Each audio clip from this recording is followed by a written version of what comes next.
Unit 3, Track 8.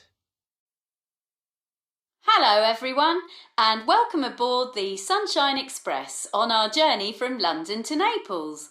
I'm Jane Sharp, the train manager, and I hope you'll all enjoy the trip. Before we depart, I'd like to tell you a bit about the train and its facilities. Now we're here on the observation deck, which is where you'll probably spend most of your trip, as it offers the best views, and directly below us is, we call it our leisure centre. There are some games machines, a television, a small library, and so on. If you've brought a laptop or computer with you, you can also get onto the internet here, as it has full Wi-Fi capability. There's also a small bar where you can get tea, coffee, and light meals. For lunch and dinner, you'll use the restaurant car, which is at the front of the train. You'll have breakfast in your cabins, by the way, which will be brought to you by your steward. The two cars behind the restaurant are where you'll find the second-class cabins.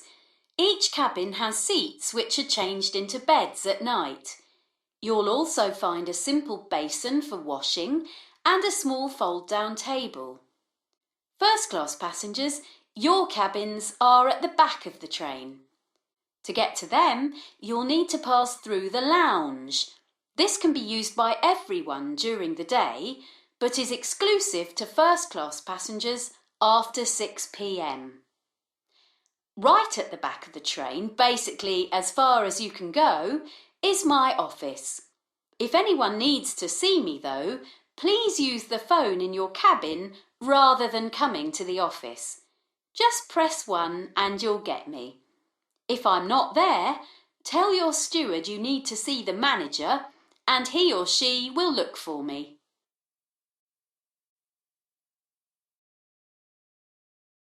Unit 3, Track 9.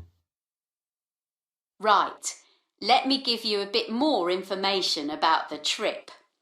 The first part of our journey is from London to Paris, going through the Channel Tunnel. It will take us just over an hour to get to the tunnel, including a short stop before we get there to pick up some more passengers. From there, it'll be another 3 hours to Paris, so we're looking at 4 hours altogether, give or take a few minutes. A quick bit of advice about passports. You won't need these until we get to the Italian border, so I suggest you keep them in the safe, which you'll find in your cabin. Ask your steward, that's the person in charge of your carriage, for a key.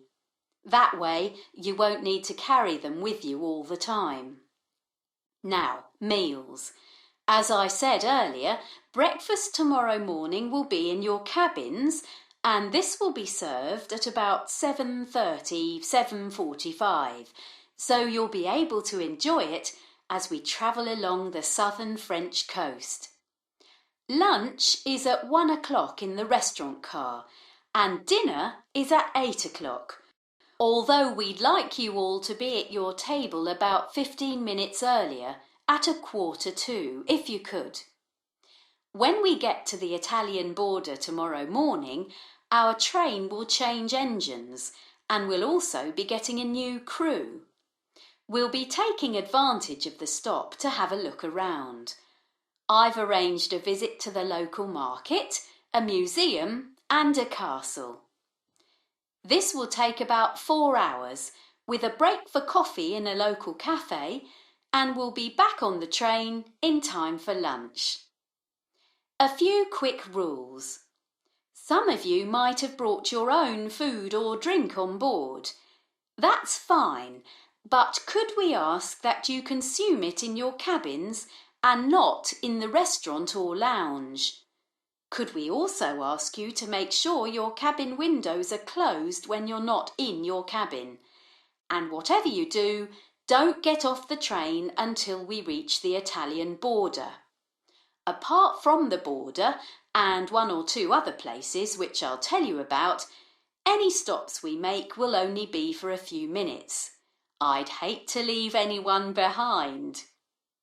All right, so moving on from the Italian border, we'll be heading right into